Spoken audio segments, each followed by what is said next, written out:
అన్ని నామముల కంటే చెప్పాలి, అన్ని నామముల కంటే పై నామము కలిగిన అంత గొప్ప దేవుడు ఎవరు అంటే సర్వశక్తి కలిగిన దేవుడు, సర్వమును సృష్టించిన దేవుడు.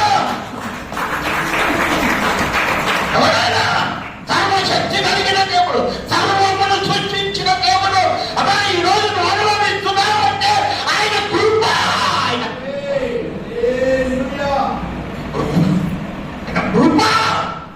ఈరోజు భూమి మీద సంచారంటే ఆయన కృప. ఈరోజు నువ్వు భూమి మీద బతుకుతున్నావంటే ఆయన కృప. ఒక్క సెకండ్ అయినా ఆయన కృప నీ మీద నుంచి పక్కన పెట్టుకుంటాను. నువ్వు భూమి మీద ఉండవు. ఒక్క క్షణం, ఒక్క సెకండ్ ఆయన కృప నీ పైన ఉన్న కృప, ఆయన కృప. ఒక్క సెకండ్ చేసి దేవుడు పక్కన పెడితే నువ్వు భూమి మీద పక్కనే ఒక్క సెకండ్ కూడా మరొక ఆయన కృప నీ పైన పెట్టి నడుపుతున్నాను. ఒకరోజు నాశనంలోనికి నువ్వు వెళ్ళకూడదు, ఒకరోజు నాటంలోనికి నువ్వు వెళ్ళకూడదు.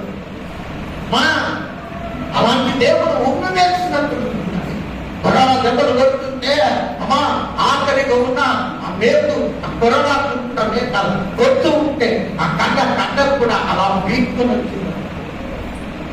ఎవరితో సృష్టికర్త అయిన దేవుడు ఎవరు? నీ కొరకే కదా, నీ కొరకే కదా. అమ్మా దెబ్బలు కొడుతూ ఉన్నా అమ్మ భరించాలి, నీ కొరకు కదా, మన కొరకు కదా. ఉమ్మి వేసిన ఇలా తుడుచుకున్నాడు కదా, మేకలు కొడుతున్నా పోయాడు కదా. ఎవరి కొరకు?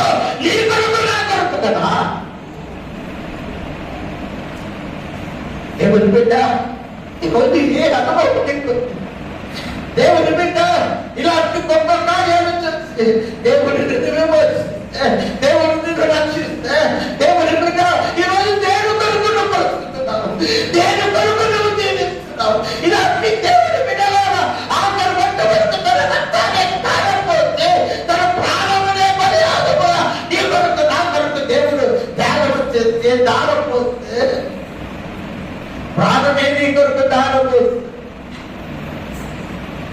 ఇలాంటి గొప్ప కార్యాలు చేసి కదా చీకట్లో నుంచి తన ఆశ్చర్యకరమైన వెలుగులోనికి నేను పిలుచుకున్నాను. ఇప్పుడు వెలుగు సంబంధించి కదా, నువ్వు దేవుని బిడ్డవు కదా, నువ్వు దేవుని కుమారుడు కదా. ఈరోజు దేని కొరకు బ్రతుకుతున్నావు, ఈరోజు దేని కొరకు నువ్వు జీవిస్తున్నావు. ఈరోజు నీ అనుభవం ఏమై ఉన్నది, ఈరోజు నీ అనుభవం ఏమై ఉన్నది. అమ్మా అయ్యా, ఇన్ని త్యాగాలు నీ ప్రభు నీ కొరకు చేశాను, ఇన్ని త్యాగాలు నా ప్రభు నా కొరకు చేశాను, ఇన్ని కార్యాలు నీ కొరకు నా కొరకు మన ప్రభు చేసి ఉంటే ఈరోజు నువ్వు ఎలా ఉన్నావు? ఏ అనుభవాలు కలిసిపోతున్నావా? నేను ఒకటి మానవా, ఇంకా నేను కలిసి ఉంటానంటావా? ఇంకా నేను దావతులు తెచ్చి బతుకుతానంటావా? అమ్మా మధ్యాహ్నం కూడిక, సాయంత్రం మందుపాట్లు అంటావా? అది నీ ఇష్టం. మా సత్యమెంట బోధించే పని మార్చుకుంటావా, మార్చుకోవా, నీ పని. ఇన్ని గొప్ప కార్యాలు ప్రభు మనం ఈరోజు దేవుని సంగమా, దేని కొరకు నువ్వు బ్రతుకుతున్నావు, దేని కొరకు నువ్వు జీవిస్తున్నావు. ఈరోజు అందరు వెనకడుతున్నావు. నాశనం ఉంది. ఒకరోజు వారికి ఏముంది చెప్పాలి, చీకటిలో ఉన్న వారికి ఏముంది? నోరు తెరిచి చెప్పండి, ఏముంది? ప్రకాశయ్య చెప్తున్నారా? అమ్మా పరిశుద్ధ గ్రంథం బోధిస్తుందా? హలో, ఏది బోధిస్తుంది? ప్రకాశ పరిశుద్ధ గ్రంథములు లేఖనాలా ఏమి ఏమి బోధిస్తున్నాయి? చెప్పాలి, నోరు తెరిచి చెప్పాలి. దేవుని లేఖనాలు మనము బోధిస్తాయి. దేవుని బిడ్డ మా సత్యాన్ని బోధించే జీవితాలు మాయి. అమ్మా అలా ఉంటావా, ఇలా ఉంటావా, నీ జీవితం. నేను చెప్పేది కదా, మా నాన్న సాగుతున్నా మా ఇష్టం. మా కనులారా